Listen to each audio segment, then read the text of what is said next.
तो गाइस पिछली क्लास में हमने आपकी कैरेक्टरिस्टिक्स ऑफ केमिकल रिएक्शंस क्या क्या थे कि क्या क्या हम कैसे देख सकते हैं कि इसमें केमिकल रिएक्शन हो रहा है, तो हमने पढ़ लिया कैरेक्टरिस्टिक्स ऑफ केमिकल रिएक्शंस। ठीक है, तो कैरेक्टरिस्टिक्स ऑफ केमिकल रिएक्शन जो भी हमने पढ़ा, तो आप एक बार हम रिकॉल कर लेते हैं, उसको रिकॉल कर लेते हैं, फटाफट से बोल के बता देता हूं जो भी हमने पढ़ा। पहले हमने पढ़ा केमिकल रिएक्शंस होती क्या है। हमने पढ़ा कि केमिकल रिएक्शन कुछ ऐसे प्रोसेसेस होते हैं जिसमें एक नया सब्सटेंस बनता है, एक नया सब्सटेंस बनता है विद द न्यू प्रॉपर्टीज। ठीक है, विद द न्यू प्रॉपर्टीज। ठीक है, हमने ये पढ़ा। तो केमिकल रिएक्शंस कैसे चेंजेस होते हैं? केमिकल रिएक्शंस हमारे केमिकल चेंजेस ही होते हैं, केमिकल चेंजेस होते हैं, और ये इरिवर्सिबल चेंजेस होते हैं। ये क्या होते हैं? इरिवर्सिबल चेंजेस होते हैं। ठीक है, तो हमने पहला एग्जांपल पढ़ा था कि केमिकल रिएक्शन का पहला एग्जांपल पढ़ा था, magnesium plus oxygen gives magnesium oxide. Magnesium क्या है? हमने पढ़ा मेटल है। ऑक्सीजन क्या है? हमने पढ़ा नॉन मेटल है। मैग्नीशियम किस फॉर्म में होता है? सॉलिड फॉर्म में। किस फॉर्म में? रिबन की फॉर्म में। समझ आया? रिबन की फॉर्म में मैग्नीशियम होता है। ऑक्सीजन किस फॉर्म में होता है? एयर से निकालते हैं, गैस की फॉर्म में होता है। ठीक है, फिर हमने पढ़ा कि ये बनाता है मैग्नीशियम ऑक्साइड। ये क्या बनाएगा? मैग्नीशियम ऑक्साइड बनाएगा। समझ गए? मैग्नीशियम ऑक्साइड किस कलर का होता है? आपको बताओ, जल्दी जल्दी कमेंट में बताओ किस कलर का होता है? इस कलर का, व्हाइट कलर का होता है मैग्नीशियम ऑक्साइड। ठीक है, मैग्नीशियम ऑक्साइड तो अब समझ आ गया हमें। मैग्नीशियम ऑक्साइड क्या है? एक व्हाइट पाउडर है, तो ये सॉलिड हो गया। ठीक है, तो जो एरो के लेफ्ट साइड में होता है, जो एरो के लेफ्ट साइड में होता है वो क्या होता है? रिएक्टेंट्स। और जो एरो के राइट साइड में होता है वो क्या होते हैं? प्रोडक्ट्स। ठीक है, आ गया हमें समझ में। फिर हमने समझा मैग्नीशियम रिबन के ऊपर मैग्नीशियम ऑक्साइड की लेयर हो जाती है, फिर उसको कैसे हटाया जा सकता है? उसको हटाया जा सकता है bye rubbing sand paper on it. ठीक है, फिर हमने कैरेक्टरिस्टिक्स ऑफ केमिकल रिएक्शन, जो हमारा लास्ट टॉपिक था पिछली क्लास का, वो पढ़ा। वो था evolution of gas, formation of precipitate, change in colour, change in temperature and change in state. तो हमने इतना तो पढ़ लिया, इतना तो हमने बहुत अच्छे तरीके से पढ़ लिया। ठीक है, तो मैंने देखा कि पिछली बार मेरी जो राइटिंग थी वो खराब थी और ये पेज जो है ये अच्छा नहीं लगा, तो मैंने नॉर्मल व्हाइट पेज लिया। ठीक है, इससे ज्यादा अच्छे से समझ में आएगा। अब हम पढ़ने हैं केमिकल इक्वेशंस। जो हमने यहाँ लिखा हुआ है ये इक्वेशंस, इसका क्या मतलब है, इसका मतलब क्या है और ये क्या होती हैं? केमिकल जो इक्वेशंस होती हैं वो एक ऐसा मेथड होता है representing chemical reactions in the form of symbols. ठीक है, in the form of symbols. इसे क्या कहते हैं हम? केमिकल। इसे क्या कहते हैं हम? Chemical equations. ठीक है, तो हम क्या लिखेंगे? Chemical equations are the method of representing chemical reactions with the help of symbols and formulas. ठीक है, तो ये क्या होते हैं? केमिकल इक्वेशंस होती हैं। ठीक है, एक केमिकल इक्वेशन लिख के दिखाता हूं, फिर बताना ये कौन सी टाइप की इक्वेशन होगी। मैं ही बता दूंगा, बहुत आसान है, आप लोगों को भी पता होगा क्योंकि आप लोगों ने पढ़ रखा है ये चैप्टर बहुत आसान तरीके से स्कूल में भी। ठीक है, तो लिखता हूं मैं एक चीज, zinc zinc zinc plus sulphuric acid, sulphuric sulphuric sulphuric acid give zinc sulphate plus hydrogen gas. ठीक है, ये मैंने इक्वेशन लिखी। अब ये किस टाइप की इक्वेशन है? अब इसमें हम फॉर्मूलाज यूज कर रहे हैं भाई, फॉर्मूलाज यूज कर रहे हैं? नहीं कर रहे। इसमें हम सिंबल्स यूज कर रहे हैं? नहीं कर रहे। तो ये क्या हो गई? This is word equation. ये क्या हो गई? दिस इज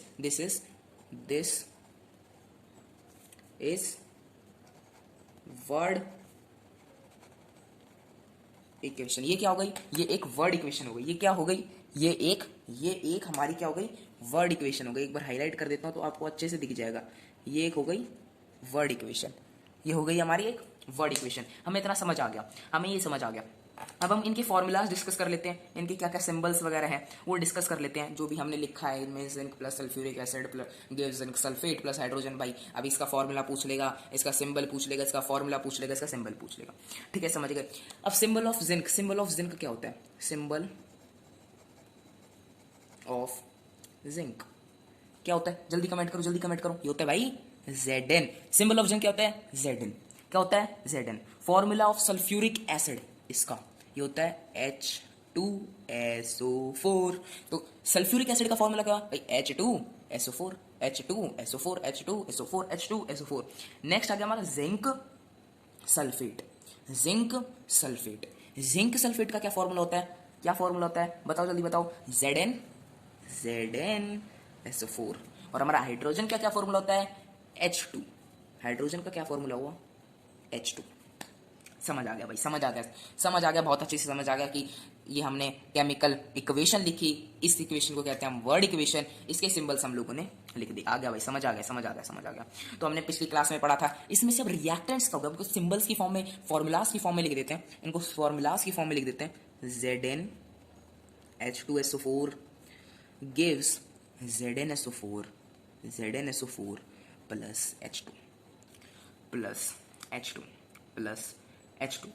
क्या होगा भाई? ये क्या होगा? पिछली क्लास में बताया था ये क्या होगा? ये क्या होगा? ये भाई ये क्या होगा? ये क्या होगा? Reactants.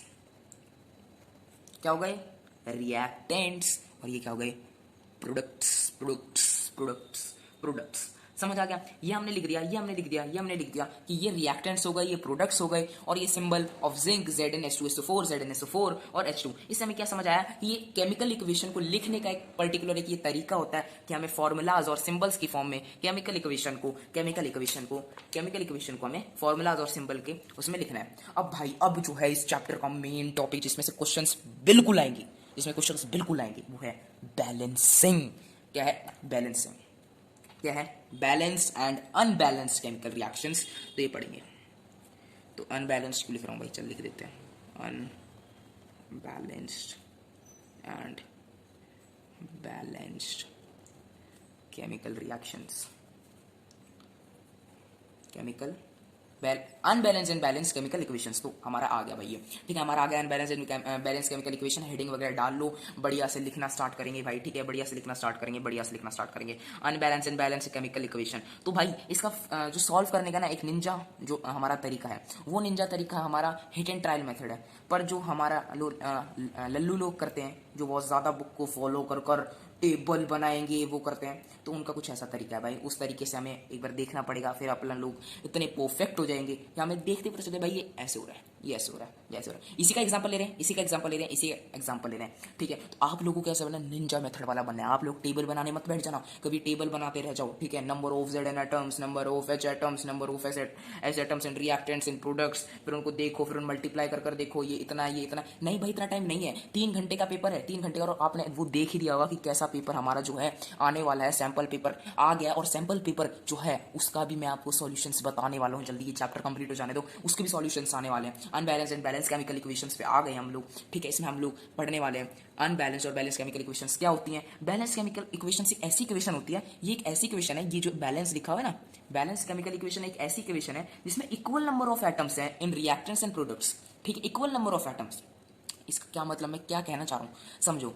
Equal number of atoms, ये रिएक्टेंट से ही प्रोडक्ट है, इसमें कितने नंबर ऑफ एटम्स है, ये इक्वल होंगे इसके नंबर ऑफ एटम्स में। Zn में 1 है, Zn में 1 है, ठीक है भाई, इतना बैलेंस था।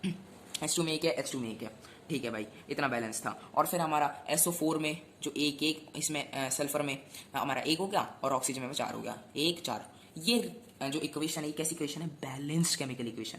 समझ पा रहे हो, ये कैसी इक्वेशन है, बैलेंस केमिकल इक्वेशन, जिसमें number of atoms equal on both the sides.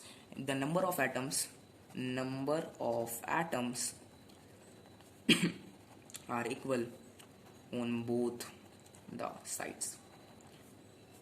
आ गया भाई समझ में, आ गया भाई समझ में कि नंबर ऑफ एटम्स इक्वल होते हैं दोनों साइड में। तो वो कौन सी इक्वेशन हो गई, बैलेंस केमिकल इक्वेशन हो गई। बहुत ज्यादा तेज ये चैप्टर खत्म करेंगे, इतना ज्यादा कुछ पढ़ने लायक ये चैप्टर है नहीं भाई। आपको बस थोड़ा थोड़ा पता होना चाहिए, केमिकल इक्वेशन ऐसे बनते हैं, केमिकल रिएक्शंस इस टाइप के होते हैं। तो आप लोग देखते ही मतलब वो बैलेंसिंग जो है वो आगे तक जितने भी चैप्टर्स हैं उनमें काम आने वाली है, बैलेंसिंग वगैरह। ये जो केमिस्ट्री के चारों चैप्टर एक दूसरे से लिंक्ड है, मान लो यही, ठीक है। तो चलो अब अनबैलेंस पढ़ रहे हैं, हमने इसका एग्जाम्पल देख लिया, यही एग्जाम्पल है balance. This is balanced chemical equation.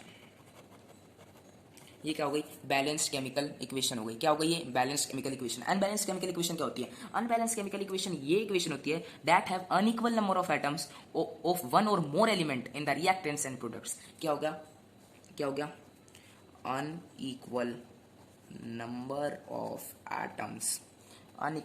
Atoms of one और more elements on both the sides कौन सी है, रिएक्टेंट्स और बाई प्रोडक्ट्स, ठीक है। साइड्स ये है नहीं, पर लिखने का मैं थोड़ा फास्ट कर रहा हूँ। रिएक्टेंट्स एंड, समझ जाना भाई, साइड्स का भी कहते रहो, कौन सी साइड भाई, कौन सी साइड, रिएक्टेंट्स और प्रोडक्ट भाई, लेफ्ट राइट साइड की बात कर रहा हूँ। ये रिएक्टेंट हो गए, ये प्रोडक्ट, ये दोनों साइड हो गई, बोथ द साइड। समझ गए ना, समझ गए। कभी मेरे को बैलेंस करने का सबसे अच्छा तरीका है दोनों साइड में एटम्स को इक्वल करना है। वो आपके ऊपर डिपेंडेंट है, वो आप कैसे इक्वल करोगे, ठीक है।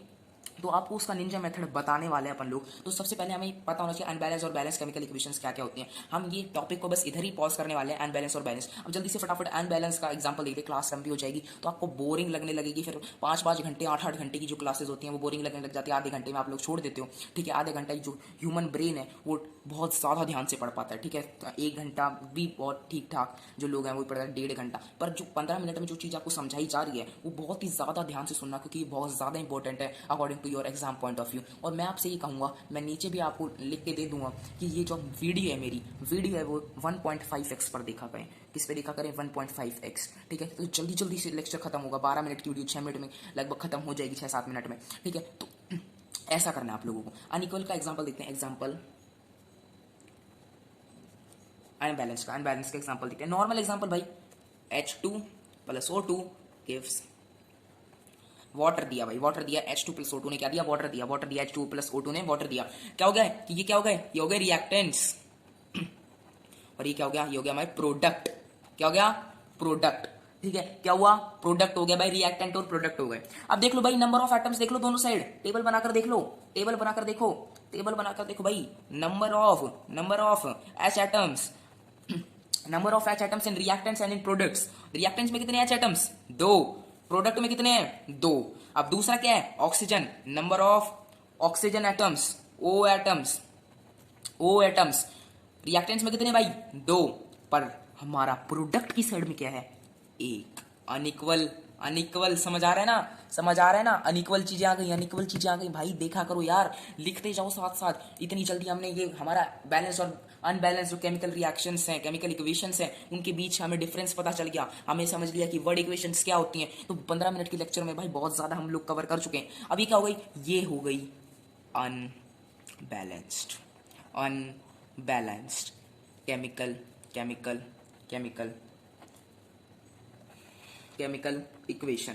इक्वेशन। ठीक है, हमें ये आ गया समझ। हमें क्या आ गया? ये समझ आ गया कि ये क्या है? एक अनबैलेंस केमिकल इक्वेशन है। तो भाई हमने पढ़ लिया अनबैलेंस और बैलेंस केमिकल इक्वेशन के बारे में, हमने पढ़ लिया वर्ड इक्वेशन के बारे में। तो इसी के साथ हम लोग अपना लेक्चर जो है ये खत्म करने वाले हैं। 15 मिनट हो चुकी होंगी, लगभग 14 मिनट का आपका लेक्चर जो है वो मिल जाएगा। ठीक है, तो बहुत छोटा लेक्चर था और बहुत ज्यादा डिटेलिंग में आपको मैंने समझा दिया कि वर्ड इक्वेशन क्या होती है, उसके एग्जाम्पल दिए और उसके सिंबल्स वगैरह लिखाई। तो जो बेसिकली सबको पता ही होता है कि ये क्या क्या सिंबल्स वगैरह हैं, ये तो सबको पता ही होता है। ठीक है, पर मैंने वो भी बताया कि किस किस को कोई भी बंदा हमारी वीडियो देख सकता है, किसको ना पता हो। Symbol of Zn, symbol of zinc ZnH2SO4, sulphuric acid ZnSO4, zinc sulphate और हाइड्रोजन हमारा H2 की फॉर्म में है। ठीक है, Zn plus H2SO4, ZnSO4 plus H2। समझ आ गया तो बताओ भाई, लाइक कर देना वीडियो को। ठीक है, अगली बार हम पढ़ने वाले balancing the chemical equation Ninja method के साथ की, जो चुटकी भर में आप लोग सॉल्व कर लो। ठीक है, टेबल के साथ जो पप्पू मेथड है अपना, उसके साथ भी करेंगे, पर जो अपना निंजा मेथड है उसके साथ भी करेंगे। बहुत जल्दी मिलेंगे आप लोगों से। तो चलो, तब तक के लिए बाय बाय।